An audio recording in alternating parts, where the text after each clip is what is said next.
খবরদার রান্নার বদনাম করবেন না কখনো। রান্নার বদনাম করেন নাকি? এটা ঝাল হইছে, ওইটা মজা হয় নাই, এটা টক হইছে, এটা লবণ হয় নাই, এরকম আছে না নাই? লবণ হয় নাই, বউরে তালাক দিছে, এরকম আছে না নাই? আহা, রান্না একটু ভালো হয় নাই, ঝাল হয়ে গেছে বেশি, বউরে মায়ের সুর, এরকম ডাকাইতে আছে না নাই? মা আবা রাসূলুল্লাহি সাল্লাল্লাহু আলাইহি ওয়াসাল্লাম তুআমান ক্বাত্তু, আল্লাহর হাবিব সাল্লাল্লাহু আলাইহি ওয়াসাল্লাম কখনো কোনো রান্নার বদনাম করতেন না। ইনিশতাহাহু আকালাহু, বুখারীর বর্ণনা। ভাল লাগলে খেতেন, ভাল লাগতেছে আরো খেতেন, আরো খেতেন। ওয়া ইন কারিহাহু তারাকা, ভালো না লাগলে রেখে দিতেন, ওর দিকে তাকাইতেন না। কিন্তু কখনো বলেন নাই লবণ হয় নাই, কখনো বলেন নাই ঝাল বেশি হয়েছে, কখনো বলেন নাই রান্নাটা মজা হয় নাই। সুবহানাল্লাহ পড়বেন না? কি রাসূল ছিলেন আমার। এজন্য রান্নার বদনাম করবেন না, একসাথে মিলেমিশে খান, বরকত বাড়ায় দিবে কে? চারটা গেল। 5 নাম্বার, ঘরে কোরআন তেলাওয়াত করুন। কি তেলাওয়াত? কোরআন তেলাওয়াত নাই, ঘরে তেলাওয়াত নাই, ফজরের পরে তেলাওয়াত নাই, সব ঘুম আর ঘুম, আছে না নাই? তো রহমত বরকত ঢুকবে কেমনে? ঘরে কোরআন তেলাওয়াত করুন। হাজবেন্ড তার ওয়াইফকে কোরআন তেলাওয়াত শোনাবে, ওয়াইফ তার হাজবেন্ডকে শোনাবে, বাবা তার সন্তানকে শোনাবেন, সন্তান বাবাকে শোনাবেন। প্রতি মাসের জন্য একটা সূরাকে নির্ধারণ করুন যে আমরা সবাই মিলে এই মাসে এই সূরাটা মুখস্থ করব। পারা যাবে? আওয়াজ করে বলেন তো, সূরাতুদ দোহা এটা কি খুব বড় সূরা? কথা কয় না। সূরাতুদ দোহা কি বড় সূরা না ছোট সূরা? তো এক মাসে কি এই সূরাটা মুখস্থ করা যাবে না? কথা বলে। ওয়াত-তিনি ওয়াজ-যাইতুন ওয়া তুরি সিনিন, এটা কি বড় সূরা? এক মাসে পারা যাবে না? প্রতি মাসের জন্য একটা করে সূরা নির্ধারণ করুন। তাহলে 12 মাসে কয়টা সূরা? আওয়াজ করে বলতে হবে, 12টা সূরা। প্রতি মাসে একটা। আজকে তো 31st নাইট না? কয়টা বাজে? হ্যাঁ, আরো সময় বাকি। 12টা বাজতে বাজতে আরো দেরি অনেক। এখানে পটকা টটকা ফুজায় নাকি? বোমা টোমা কিছু নাই না? মাশাআল্লাহ, সুজানগরের লোক তো খুব আল্লাহওয়ালা দেখি। আল্লাহ কবুল করুক। তো এই যে নতুন বছরের জন্য প্ল্যান নেন, ঘরটারে কি করে সুখী সমৃদ্ধ বানাবেন। প্রতি মাসের জন্য কয়টা সূরা? 12 মাসে তাহলে কয় সূরা? 12 সূরা। প্রতি সপ্তাহে আপডেট নেবেন, খোঁজ খবর নেবেন, কয় আয়াত হইলো তোমার। স্ত্রীর খোঁজ খবর নেবেন, সন্তানের খোঁজ খবর নেবেন, কয় আয়াত হলো। মাস শেষে সবাই সবার কাছ থেকে শুনবেন। ঘরের বরকত বাড়ায় দিবে কে? ঘরে শান্তি রাখার, রহমত রাখার 2 নাম্বার পদ্ধতি হচ্ছে ঘরে ছবি টাঙিয়ে রাখবেন না। ছবি না, বিয়ের ছবি টাঙিয়ে রাখবেন না। মৃত আব্বা আম্মার ছবি বাধাই করে টাঙিয়ে রাখবেন না। নেতা নেত্রীর ছবিও টাঙিয়ে রাখা যাবে না, এটা নিষেধ। রহমতের ফেরেশতারা আসে না, ঘরে ঢুকে না। ইন্নাল মালাইকাতা লা তাদখুলু বাইতান ফিহি তামাসিল ওয়া সূরা, যে ঘরে মূর্তি আছে আর ছবি টাঙিয়ে রাখে, ওই ঘরে রহমতের ফেরেশতা প্রবেশ করে না। তো ঘরে যে রহমত নাই, শান্তি নাই, আপনি রহমতের ফেরেশতা ঢোকার ব্যবস্থাই তো রাখেন নাই। এত রহমত নিয়ে আসতে চায় কিন্তু ঢুকতে পারেন না, ওই যে ছবি টাঙিয়ে রাখছেন। এজন্য সুজানগরের ভাইয়েরা, আমাদের সুজানগরে যদি কারো ঘরে বিয়ের ছবি, আব্বা আম্মার ছবি, ফ্যামিলি গ্রুপ ছবি বা নেতা নেত্রীর ছবি থাকে, আজকে খুলে ফেলা যাবে না? খুলে ফেলা যাবে মুসলমান? খুলে ফেলবেন। হ্যাঁ, আপনি ফ্যামিলি গ্রুপ ছবি রাখতে পারেন। আব্বা আম্মা ভাই বোন সবাই মিলে একটা গ্রুপ ছবি তুললে স্মৃতির জন্য রাখা যায়। এটা অ্যালবাম বন্দি করে রাখবেন, মাঝে মাঝে দেখবেন। দেখলে মৃত্যুর কথা স্মরণ হয়। আয় রে, 10 বছর আগের ছবিটা দেখলে কি কুচকুচে কালো দাড়ি ছিল আমার, এখন সাদা হয়ে গেছে। ঠিক কিনা? তখন বুঝবেন যে মৃত্যুর দিকে আমি এগিয়ে যাচ্ছি। এই দুনিয়াটা ক্ষণিকের, একটা ধোঁকা, একটা মরিচিকা, একটা লোভ আর লালসার পেছনে আমরা ছুটে বেড়াচ্ছি। ধোঁকা, আসল জীবন কবরের জীবন। আওয়াজ করে বলতে হবে, ঠিক কিনা? একদিন মাটির ভেতরে হবে ঘর, রে মন আমার কেন বাঁধো দালান ঘর, রে মন আমার কেন বাঁধো দালান ঘর। প্রাণ পাখি উড়ে যাবে পিঞ্জর ছেড়ে,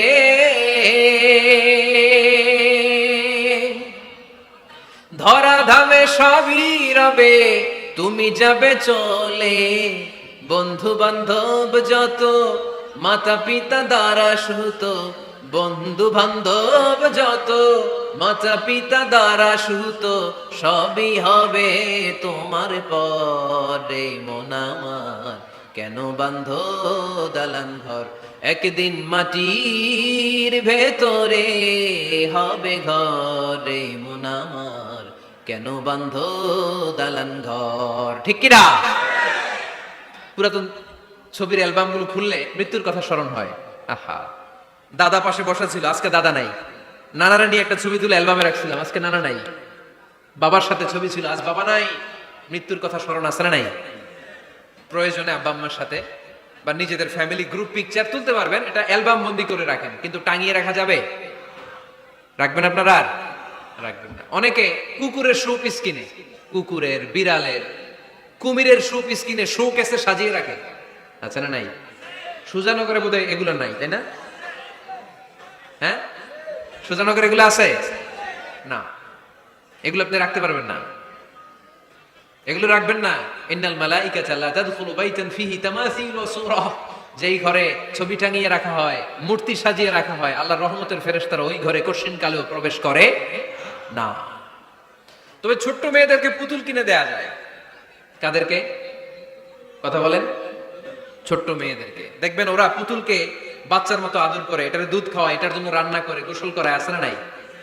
আম্মা জান আয়েশা রাদিয়াল্লাহু তাআলা আনহা পুতুল নিয়ে খেলা করতেন। নারীদের, ছোট্ট মেয়েদের জন্য এটা জায়েজ রাখা হয়েছে এই কারণে, কারণ কিছুদিন পরেই তারা মা হতে চলেছে, ঠিক কিনা? কেমন করে বাচ্চা কাচ্চা লালন পালন করবে, কেমন করে আমাদের আগামী প্রজন্মকে তারা গড়ে তুলবে, ওইটার একটা প্রশিক্ষণ খেলার মাধ্যমেই ছোটবেলায় যেন তাদের হয়ে যায়। এজন্য ছোট্ট মেয়েদের জন্য পুতুল দিয়ে খেলাকে শরিয়ত জায়েজ রেখেছে। চিল্লায় পড়েন সুবহানাল্লাহ। কত সুন্দর আমাদের ইসলাম, check and balance, check and balance. কিন্তু ছবি টাঙিয়ে রাখা যাবে না। কুকুরের শোপিস, কুমিরের শোপিস শোকেসে সাজিয়ে রাখা যাবে, শান্তি আসবে না ঘরে, জাহান্নামের টুকরা হয়ে যাবে ঘর। ঘরের ভেতরে গিটার রাখা যাবে না। গিটার চিনেন? হারমোনিয়াম রাখা যাবে না। ঢোল তবলা, বাজারে ঢোল বাজারে বাঁশি, আছে না নাই? ঢোল রাখতে পারবেন না। বংশী বাজায় কে রে সখী, বংশী বাজায় কে? বংশী রাখা যাবে না। বংশী মানে বাঁশি।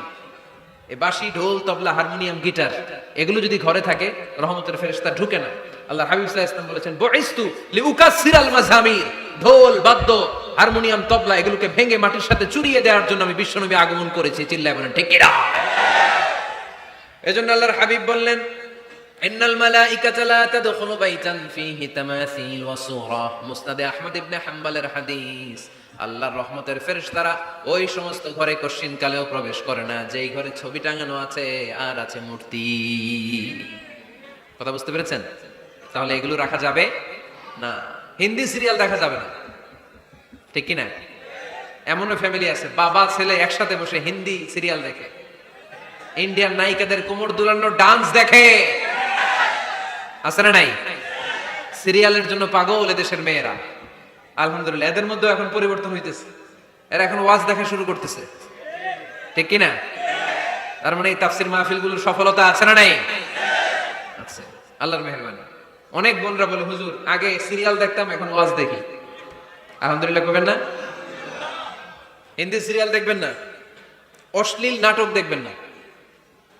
টেলিভিশনে হিন্দি সিরিয়াল, হিন্দি সিনেমা, অশ্লীল নাটক দেখলে রহমতের ফেরেশতারা ওই ঘরে প্রবেশ করে। তাহলে কি দেখবেন? টিভিতে কি দেখবেন বলেন? হ্যাঁ, ফিতা দেখতে হয়, ওয়াজ দেখতে হয়নি। আচ্ছা, টিভিতে আপনারা ইসলামিক প্রোগ্রামগুলো দেখবেন। রমাদানে অনেক ইসলামিক প্রোগ্রাম করে টেলিভিশন চ্যানেলগুলো, এগুলো দেখবেন। সৌদি আরবের সরাসরি লাইভ প্রোগ্রাম, এগুলো দেখবেন। জিওগ্রাফিক্যাল চ্যানেল আছে, দেখবেন। অ্যানিমেলস কিংডম দেখবেন। আফ্রিকার জঙ্গলে কত ধরনের প্রাণী পাওয়া যায়, সাগরের অতল গহ্বরে কি ধরনের মাছ আল্লাহ সৃষ্টি করে রেখেছে। সি ওয়ার্ল্ড আমরা জানিই না, সাগরের অতল গহ্বরের রাজ্য কেমন। অ্যানিমেলস কিংডম আর জিওগ্রাফিক্যাল চ্যানেল, এগুলো দেখবেন। টক শো দেখতে পারেন, নিউজ দেখতে পারেন। এমন প্রোগ্রামগুলো দেখেন যেগুলো শিক্ষণীয়, নিজেকে জ্ঞানী ও আলোকিত করে গড়ে তুলতে সহায়তা করে, এমন প্রোগ্রামগুলো দেখবেন। আওয়াজ করে বলেন ঠিক কিনা? এর বাইরে হিন্দি সিরিয়াল, নাচানাচি, রূপবানে নাচে কোমর দুলায়া, আছে না নাই? ফেরেশতারা বলবে তো করে পিটাম আমরা ঝুলায়া। এগুলো দেখা যাবে, তাহলেই শান্তি আসবে। তাহলে সালামের পরে 2 নাম্বার যে ফর্মুলা জানলাম, ছবি টাঙিয়ে রাখা যায় না, ঘরে মূর্তি, কুকুরের মূর্তি শোপিস রাখা যায় না, হিন্দি সিরিয়াল, অশ্লীল নাটক, গান বাজনা এগুলো ঘরে দেখা যাবে না। এগুলো দেখলে আল্লাহর রহমত ঘরের ভেতরে প্রবেশ করবে না। মনে থাকবে সবার? মনে থাকবে তো? আওয়াজ করে বলেন না ইনশাআল্লাহ। 3 নাম্বার, ঘরে মাঝে মাঝে নামাজ পড়বেন। ঘরে মাঝে মাঝে কি করবেন? সহিহ মুসলিমের হাদিস, আল্লাহ রাসূল সাল্লাল্লাহু আলাইহি ওয়াসাল্লাম বলেছেন, তোমরা মসজিদে ফরজ নামাজের পরে ঘরের জন্য কিছু সুন্নাহ আর নফল নামাজ রেখে দিও, কারণ যারা সুন্নাহ আর নফল নামাজ ঘরে পড়ে আল্লাহ তাআলা তাদের ঘরটাকে বরকত দিয়ে পূর্ণ করে দেয়। বৃষ্টি যদি হয়, কখনো বৃষ্টি, বাইরে প্রচন্ড বৃষ্টি, আপনি জামাত ধরার জন্য মসজিদে যেতে পারতেছেন না, তখন ঘরের সবাইরে নিয়ে আপনি জামাতের ইমাম হবেন। দরকার আছে না নাই? আপনি ইমাম, আপনার ছেলেরা পেছনে, মেয়েরা পেছনে, নারী পুরুষ একই কাতারে দাঁড়াতে পারে না, তো আপনি ইমাম, পেছনে আপনার ছেলেরা, এর পরের কাতারে আপনার মেয়েরা আর আপনার স্ত্রীরা। পারা যাবে না? ছেলে মেয়ে যদি না থাকে, হুজুর আমি আর সে টোনাটুনি সংসার, তাহলে টোনা দাঁড়াবে সামনে, টুনি দাঁড়াবে পেছনে, একসাথে দাঁড়ানো যাবে? আমি আর আজকে সভাপতি লিয়াকত ভাই দুইজনে মিলে যদি জামাত করি, একসাথে দাঁড়ানো যাবে, আমি এদিকে, লিয়াকত ভাই আমার ডানে, ঠিক কিনা? তো টোনা টুনি যদি দাঁড়ায়, টোনা দাঁড়াবে সামনে, টুনি দাঁড়াবে বরাবর পিছনে। মাসালা বুঝতে পেরেছেন? The family that prays together stays together. যে ফ্যামিলি একসাথে নামাজ পড়ে, ওই ফ্যামিলি টিকে থাকে বহুদিন, ঠিক কিনা? I repeat, the family that prays together stays together. যে পরিবার একসাথে সালাত আদায় করে ঘরে, এই পরিবারগুলো ভাঙে না। এই পরিবারে ডিভোর্সের কথা শুনবেন না, এই পরিবারে আছে শুধু শান্তি আর শান্তি। চিল্লায় বলেন ঠিক কিনা? তাহলে 3 নম্বর ফর্মুলা সুজানগরবাসীদের জন্য যেটা আমি শোনালাম, ঘরে জামাতে সালাত পড়বেন। বৃষ্টি, জামাতে যেতে পারতেছেন না, সবাইরে নিয়ে আপনি ইমামতি করেন, অথবা তাহাজ্জুদের সময় বাচ্চাদের ডিসেম্বর মাসে প্রায় অফ থাকে না? কথা কয় না? ডিসেম্বর মাসে ছুটি আছে না নাই? আছে। তো ছুটির সময়গুলোতে তাহাজ্জুদের প্রোগ্রাম করেন বাসায়। আপনি ইমাম, আপনার ছেলে মেয়ে আর স্ত্রী, আপনার মুক্তাদি, একসাথে ঘরে সালাত করলে ঘরটারে বরকতময় করে দেয় কে? কয়টা গেল? কয়টা? ভালো লাগতেছে না? না নাকি আবার স্লোগান লাগবে? স্লোগান লাগলে আমারে বলবেন, স্লোগান দেওয়াই দিব।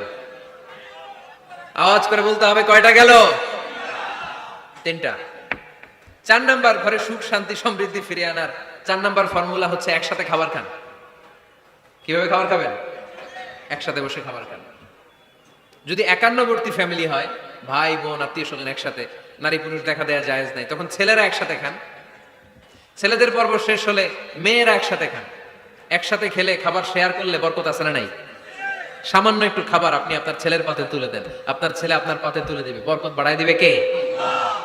একসাথে ইফতারি করবেন, আলাদা আলাদা ইফতারি করবেন না, একসাথে ইফতারি করলে বরকত দেয় কে? আল্লাহর হাবিব সাল্লাল্লাহু আলাইহি ওয়াসাল্লাম বললেন, কেউ যদি কাউকে ইফতারি করায়, তাহলে রোজাদারের যত সওয়াব, যিনি ইফতারি করালো তারও তত সওয়াব। সাহাবারা বললেন, আমাদের তো এত সম্পদ